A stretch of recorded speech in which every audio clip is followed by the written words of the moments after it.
আজকের বাংলাদেশ জামাত ইসলামী কর্তৃক আয়োজিত করিমগঞ্জ উপজেলার বিজয় র্যালিতে উপস্থিত সম্মানিত আমির মহোদয়, উপস্থিত আছেন কর্মপরিষদের অন্যতম সদস্যবৃন্দ, ইসলাম প্রিয় বাংলাদেশের প্রাণপ্রিয় জনগণ যারা আছেন, তাদের মধ্যে করিমগঞ্জবাসী, আসসালামু আলাইকুম ওয়া রাহমাতুল্লাহ।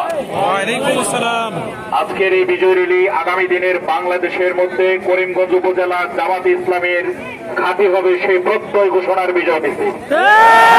আজকের বিজয় মিছিল কোরআনের পতাকা পথ করে উঠবে সেই প্রত্যয় ঘোষণার বিজয় মিছিল।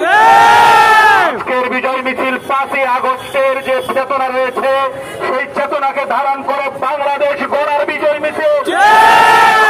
বিজয় মিছিল আবু সাইদ মুগ্ধদের রক্তের ঋণে আমার এই বাংলাদেশ যে বিজয় অর্জন করেছে তা ধরে রাখার বিজয় মিছিল। মনে রাখতে হবে, আমরা যখন রক্ত দিয়েছি, এই বাংলাদেশের মানুষ বারবার রক্ত দিয়ে প্রমাণ করেছে বাংলাদেশের মানুষ রক্ত দিতে জানে, 56,000 বর্গ মাইলের 1 ইঞ্চি মাটিও ছাড়তে জানে না।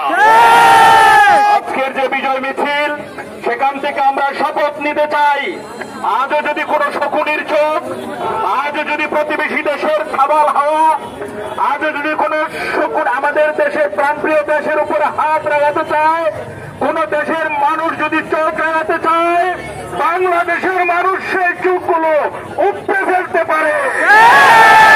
সম্মানিত ভাইরা, বাংলাদেশে মানুষের যে অবস্থান রয়েছে সেটিকে আবার প্রমাণ করতে হবে। শাহজালালের এই বাংলাদেশ, শাহপরানের এই বাংলাদেশ, মতিউর রহমান নিজামীর এই বাংলাদেশ, হুসেন সাইদির এই বাংলাদেশ কোন নাস্তিক্যবাদ শয়তানের হাতে ছেড়ে দেওয়া হবে না।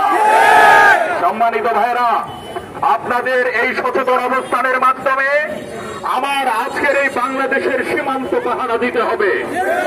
আপনার এই সচেতন অবস্থানের মাধ্যমে বাংলাদেশকে নতুন করে পৃথিবীর সামনে মাথা উঁচু করে দাঁড়ানোর প্রত্যয় ঘোষণা করতে হবে। আজকের এই বিজয় র্যালি থেকে আমরা সেই শপথ নিতে চাই।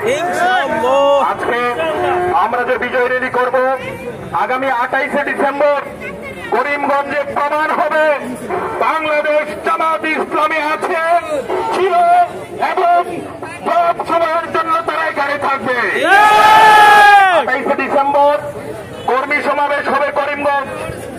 আপনার মানুষ করিমগঞ্জের অলিতে গলিতে, সাধারণ গ্রামগুলোতে, পথে ঘাটে, গলি মজুদ, কৃষক, শিক্ষিত, অশিক্ষিত সকল স্তরের মানুষ অংশগ্রহণ করে দেখিয়ে দিবে করিমগঞ্জের মাটি জামাত ইসলামীর ঘাটে।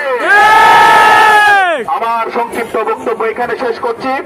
আমরা এখান থেকে কলেজ মোড় হয়ে করিমগঞ্জের সদরের ভিতর দিয়ে বরকমহল হয়ে ওই দিক দিয়ে আমরা 5 মহল দিয়ে বের হয়ে তারপরে আবারও আমরা মুক্ত মঞ্চের দিকে আসবো, প্রেস ক্লাবে এসে আমাদের র্যালি শেষ করব। আমি সবাইকে আহ্বান করছি, অত্যন্ত সুশৃঙ্খল ভাবে, সুন্দরভাবে আমাদের একে আরেকজনকে অগ্রাধিকার দিয়ে আমরা আমাদের র্যালির কার্যক্রমগুলো বাস্তবায়ন